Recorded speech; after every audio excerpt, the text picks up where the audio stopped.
திண்டுக்கல்ல நிறைய இந்த மாதிரி பிரச்சனைகள்லாம் வராங்க.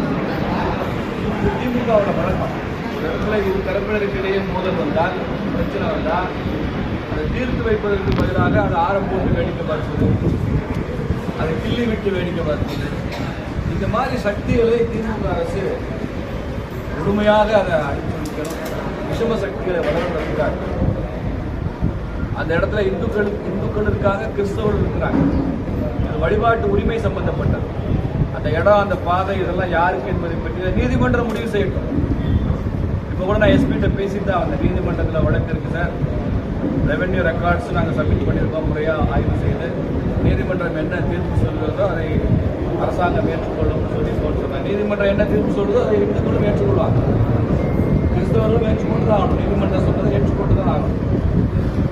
ஆனால் அதுவரை அங்கே வன்முறைக்கு இடமில்லை என்ற நிலைமை உருவாக்க வேண்டியது திமுக அரசாங்கத்தினுடைய. இன்னைக்கு 4 பேர் தாக்கப்பட்டு பலத்த காயங்களுடன் திண்டுக்கல் அரசு மருத்துவமனையில் அட்மிட் ஆயிருக்காங்க. அவங்கள இப்ப பார்க்க போறேன் நான். இதனால ஒரு 7 பேர் மேல எஃப்ஐஆர் போட்டிருக்காங்க. அந்த ஊர்ல வன்முறை நடந்திருக்கு, 7 பேர் மேல எஃப்ஐஆர் போட்டிருக்காங்க. இதுவரைக்கும் ஒருத்தர் கூட செக்யூர் பண்ண அரசாங்கம். ஆனா அவங்களாம் பாகிஸ்தான் தப்பிச்சு போயிட்டாங்க. இந்த பாஸ்போர்ட் விசா எடுத்து வேற நாட்டுக்கு போயிட்டாங்க. அந்த ஊர்ல தான் இருக்காங்க. 7 பேருமே எஃப்ஐஆர் போட்டு கணக்கு காமிச்சிட்டு அவங்களை செக்யூர் பண்ணி ரிமாண்ட் பண்ண வேண்டாமா? காவல்துறை உடனடியாக அந்த குற்றவாளிகள் மீது அவர்களை செக்யூர் பண்ணி ரிமாண்ட் பண்ணணும், அவங்க சிறையில் அடைக்கணும். அதுக்கப்புறம் வழக்கு விசாரணை அப்புறம் பார்த்துக்கணும்.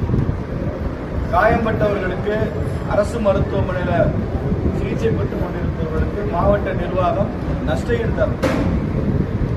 ஏன்னா இந்த பிரச்சனை திடீர்னு ஓவர் நைட் வந்தது இல்லை, 22 வருஷமா இருக்கு. அதை வேடிக்கை பார்த்து கொண்டிருக்கிறது அரசாங்கம். வழிபாட்டு உரிமை இருக்கு எல்லாருக்கும். இங்க மூத்த அமைச்சர் இருக்கிறார், 2 அமைச்சர்கள் இருக்காங்க இந்த மாவட்டத்துக்கு. அந்த அமைச்சர் தொகுதி ஆண்டும் பெரியசாமி, தை பெரியசாமி அவர்களுடைய தொகுதி. இதுல இந்து சாமி பெருசா கிறிஸ்தவ சாமி பெருசாங்கிறது முக்கியம் இல்லை. உள்ளுக்குள்ள பெரிய சாமிகள் யாரும் உள்ள போது விளையாடக்கூடாது, அதான் ரொம்ப முக்கியம். அதனால அமைச்சரும் பொறுப்பேற்றுக் கொள்ளணும் இந்த வன்முறை சம்பவத்திற்கு. அவர் தொகுதி, அவர் அந்த ஓட்டுகளை வாங்கி தான் ஜெயிச்சு, 2 தரப்பு ஓட்டுகளை வாங்கி தான் அவர் அமைச்சராக இருக்கார். எந்த ஒரு தரப்புக்கும் அவர் ஆதரவாக செயல்படக்கூடாது, பாரபட்சம் இல்லாமல் செயல்பட்டால் தான் அமைச்சர். இல்லைன்னா அந்த தொகுதிக்குள்ள அவர் நுழைய முடியாது. அதனால நாங்கள் இன்னும் 1 வாரம் காத்திருப்போம். திரும்ப அந்த ஊருக்கு நாங்கள் போக போகிறோம். இன்னைக்கு நாங்கள் எஸ்பி அவர்கிட்ட பேசியிருக்கோம், பீஸ் மீட்டிங் ஏற்பாடு பண்ணுங்கன்னு சொல்லிட்டு. நாளைக்கு எங்கள் மாவட்ட தலைவர் கலெக்டரையும் பார்க்க போறார்.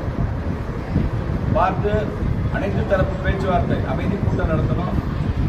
அந்த கூட்டத்தில் நீதிமன்றம் சொல்வதை ஏற்றுக்கொள்வோம் என்கிற முடிவுக்கு உட்பட்டு வேறு என்னென்ன வகைகள் அங்கே வன்முறை இருக்கோ அதையெல்லாம் முழுமையாக நிறுத்துவதற்கு, அமைதி திரும்புவதற்கான முயற்சி மாவட்ட நிர்வாகம் மேற்கொள்ளும். பிஜேபி ஒத்துழைப்பு.